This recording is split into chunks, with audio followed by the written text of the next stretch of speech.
Cherry blossom का काम कम करो। काली भेड़ों को निकालना चाहिए इदारों से, बहुत हो गई है, इनफ इज इनफ। हम एक वीडियो आपको भी दिखाएंगे किस किस्म का ये तशद्दुद हो रहा है। अब आप जरा वीडियो देखें।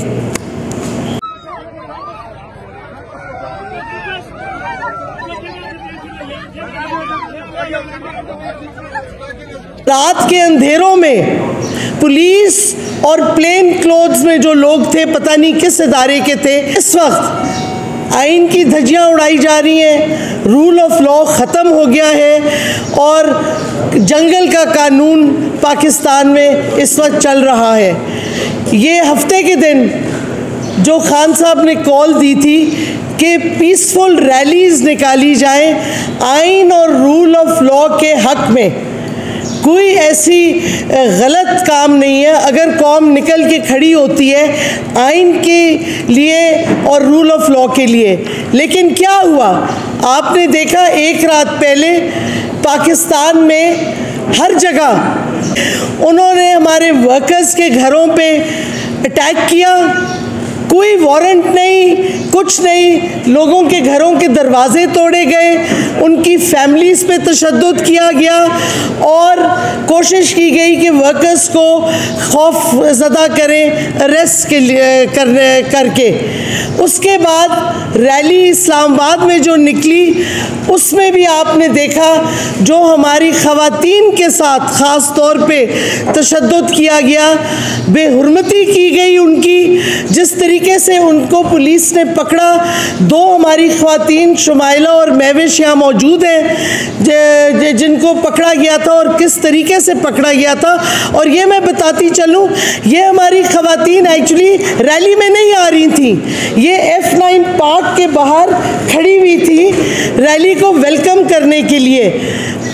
3-4 लोग अगर खड़े हों सड़क पर, कौन सा 144 की वायलेशन होती है वो बताए हमें आईजी पुलिस इस्लामाबाद का। और जहाँ तक रैली की इजाज़त का ताल्लुक़ है, आपको पता है बाबर सत्तार हाई कोर्ट के जो जज हैं, ऑनरेबल जज, उन्होंने हुक्म दिया था डीसी को इस्लामाबाद के कि आप फंडामेंटल राइट्स का ख्याल रखते हुए, और मैं ये पढ़ रही हूँ उनका ऑर्डर, कि through reasoned order given that it involves fundamental rights of the petitioner and members of the petitioner guaranteed under articles 15, 16, 17 and 19 of the constitution of Pakistan. यानी कि जस्टिस साहब ने कहा कि डीसी ऑर्डर दे इन कॉन्स्टिट्यूशनल राइट्स के मुताबिक। DC साहब ने क्या किया, वही जो उनका तरीक़ेकार है, रात के अंधेरों में 1:45 बजे जुम्मे के दिन हफ्ते की सुबह उन्होंने इजाज़त नहीं दी। ये किस तरीके से डीसीओ साहब ने इजाज़त नहीं दी?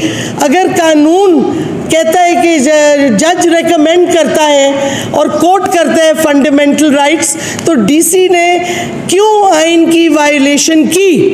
ये सवाल का जवाब हमें चाहिए। और क्यों तशद्दुद किया ख़ास तौर पे हमारी ख़वातीन के जो खड़ी हुई थी सिर्फ वेलकम और वेव करने के लिए रैली में, रैली का हिस्सा भी नहीं थी, ना वो उन यूसीज में थी जो गैदरिंग पॉइंट्स थे रैली के लिए। ये सिर्फ F9 पार्क के बाहर, बल्कि पुलिस की जो तैनाती थी उसके साथ खड़ी हुई थी। जब रैली चली गई फिर इन पे तशद्दुद किया गया और इनको पकड़ धकड़ की गई। ये सारी चीज़ें गैर आईनी हो रही हैं। गुजरात में जो पुलिस ने हमला किया है कल रात को हमारे वर्कर्स के घरों पे, जो मौजूद नहीं थे तो उनकी फैमिली मेंबर्स जिसमें ख़वातीन और बच्चे थे, उनको खौफज़दा करने के लिए घरों के अंदर घुसे हैं। और आप देखेंगे कि चेरी ब्लॉसम ने कल बड़ी ट्वीट्स मारी हैं कि जी इदारों के ख़िलाफ़ खान साहब बोल रहे हैं और PTI बोल रही है। देखें, इदारों के ख़िलाफ़ हम नहीं बोल रहे थे। नवाज शरीफ, फजलुर रहमान जरदारी, वो वीडियो सारी हैं, फिर से हमने पोस्ट किए हैं। लेकिन अगर आप एक शख्स जो गलत काम करता है किसी इदारे में, उसको आप अगर नेम करते हैं या उस पर तनकीद करते हैं, इसका ये मतलब नहीं कि इदारे पे तनकीद है, बल्कि इदारे को उसकी इन्वेस्टिगेशन करनी चाहिए ताकि इदारे ना ख़राब हों, इदारों पे ना वो तोहमत लगे जो एक या दो शख्स लगाना चाह रहे हैं। इस वास्ते इदारों की तनकीद बिल्कुल नहीं कर रहे खान साहब, हाँ शख्सियतों पे कर रहे हैं जिन्होंने तशद्दुद किया है, जिन्होंने कत्लाना हमला के प्लॉट्स बनाए हैं। एक हुआ वज़ीराबाद में, एक ये जुडिशल कॉम्प्लेक्स में बना था। वो हक बनता है इमरान खान का कि उनका नाम लें जिन लोगों ने वो समझते हैं उनके ख़िलाफ़ कत्लाना स्कीम्स बनाई हैं और कोशिश भी की है।